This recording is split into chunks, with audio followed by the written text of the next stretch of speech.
বাবু, তুই আজকেও টিফিন না খেয়ে চলে এসেছিস? রোজ এরকম টিফিন না খেলে হয়? হ্যাঁ,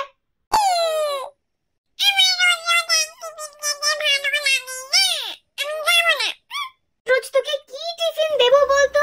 হ্যাঁ, ভাল লাগে না আমার এই জ্বালা যন্ত্রণার। উফ, আপনিও কি এই এক ঝামেলাতে ভুগছেন?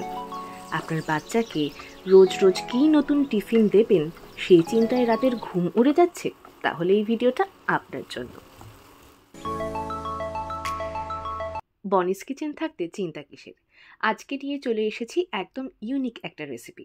এটা বানাতে যেগুলো লাগবে তা হলো mushroom, yellow capsicum, green capsicum, red capsicum, baby corn টুকরো করে কাটা। আর লাগবে নুন, রসুন কুচি, সেদ্ধ করা সুইট কর্ন, পেঁয়াজ কুচি, ময়দা। আর লাগছে গোলমরিচ গুঁড়ো, চিলি ফ্লেক্স, অরিগ্যানো, দুধ, চিজ আর মাখন।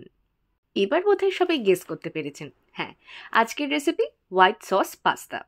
এখানে আমি যে পাস্তাটা নিয়েছি সেটা কিন্তু হুইট পাস্তা, যেহেতু বাচ্চাদের জন্য তাই একটু হেলদি করে বানানোর চেষ্টা। আর এটা কিন্তু কোনো প্রমোশনাল ভিডিও নয় কোনো কোম্পানির সাথে। এটা সমস্ত বাচ্চাদের ভীষণ পছন্দের। নমস্কার, বনিস কিচেনের আরও একটি নতুন ভিডিওতে আপনাদের সকলকে জানাই সুস্বাগত। তাহলে রেসিপিটা শুরু করা যাক। আচ্ছা, প্রথমেই বলে রাখি, সবজি কিন্তু আপনারা চাইলে আপনাদের পছন্দ মতন যে কোনো কিছু নিতে পারেন।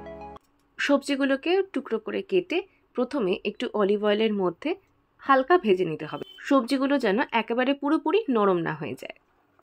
এরপর ওই সেম প্যানে দিয়ে দেবো বেশ খানিকটা মাখন, আর তারপর দিয়ে দেবো রসুন কুচি। রসুন কুচিগুলো যেন কিন্তু পুড়ে না যায়। তারপর দিয়ে দেবো পেঁয়াজ কুচি, আর এই পুরো মিশ্রণটাকে সামান্য ভাজা ভাজা করতে হবে। এরপর দিতে হবে 3 টেবিল চামচ মতন ময়দা, এবং ময়দা দেওয়ার পরই কনস্ট্যান্ট কিন্তু নাড়তে হবে, কোনোভাবে ময়দা যেন পুড়ে না যায়। আরেকটা গুরুত্বপূর্ণ তথ্য, যখন এই সসটা তৈরি করছেন ঠিক সেই সময় কিন্তু পাস্তাটাকে সেদ্ধর জন্য বসিয়ে দিতে হবে, এবং দেখবেন প্যাকেটের গায়ে যত মিনিট লেখা রয়েছে তত মিনিটই পাস্তাটাকে কিন্তু সেদ্ধ করতে হবে। বেশি সেদ্ধ করে ফেললে কিন্তু ইতালির পাস্তা হয়ে যাবে বাংলার ঘন্ট।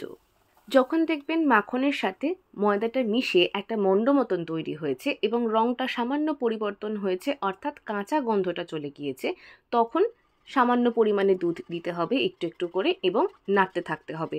এবং খেয়াল রাখতে হবে কোনো যেন লাম্প বা দলা পাকানো না থাকে। সেক্ষেত্রে হাতা বা খুন্তি দিয়ে যদি অসুবিধা হয় তাহলে এরকম একটা হুইস্ক নিয়ে দলাগুলো ভেঙে একটা স্মুথ গ্রেভি তৈরি করতে হবে। এরপর দিয়ে দিতে হবে অলিভ অয়েলে ভাজা সবজিগুলো। আগেই বলেছি, সবজি আপনারা আপনাদের পছন্দ মতন ব্যবহার করতে পারেন, তবে কালারফুল হলে বাচ্চাদের খেতে আগ্রহ বাড়বে। এরপর দিয়ে দিতে হবে সেদ্ধ করে রাখা পাস্তাগুলো। আমি ব্যবহার করেছি ফুসিলি পাস্তা, আর আমার পাস্তাটা সেদ্ধ হতে সময় লেগেছিল 10 মিনিট। পাস্তা দেওয়ার পরে কিন্তু ক্রমাগত নাড়তে থাকতে হবে, তবে খেয়াল রাখতে হবে পাস্তাগুলো যেন ভেঙে না যায়, এবং সেই জন্য বেশি সেদ্ধ করা চলবে না। আর যদি মনে হয় শুকনো শুকনো লাগছে তাহলে সেক্ষেত্রে পাস্তা সেদ্ধ করার যে জলটা সেটা অল্প অল্প করে মিশিয়ে নিতে হবে। এরপর দিয়ে দিতে হবে সামান্য অরিগ্যানো আর চিলি ফ্লেক্স। যেহেতু বাচ্চাদের জন্য বানানো, সেক্ষেত্রে আপনারা চিলি ফ্লেক্সটা চাইলে নাও ব্যবহার করতে পারেন।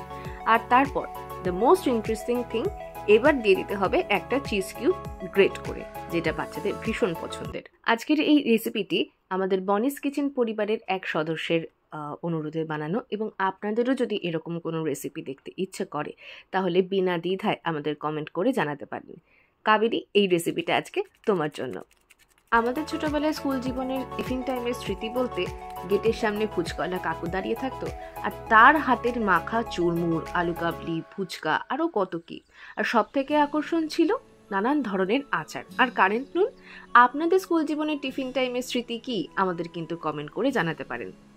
আর শুধু আপনার বিচ্ছুটিই নয়, আপনার তেনাকেও লাঞ্চ বক্সে এটা যদি সারপ্রাইজ হিসেবে পাঠিয়ে দেন কোনোদিন, ফিরতি সারপ্রাইজে একটা গোলাপ কিন্তু অন্তত পাবেনি।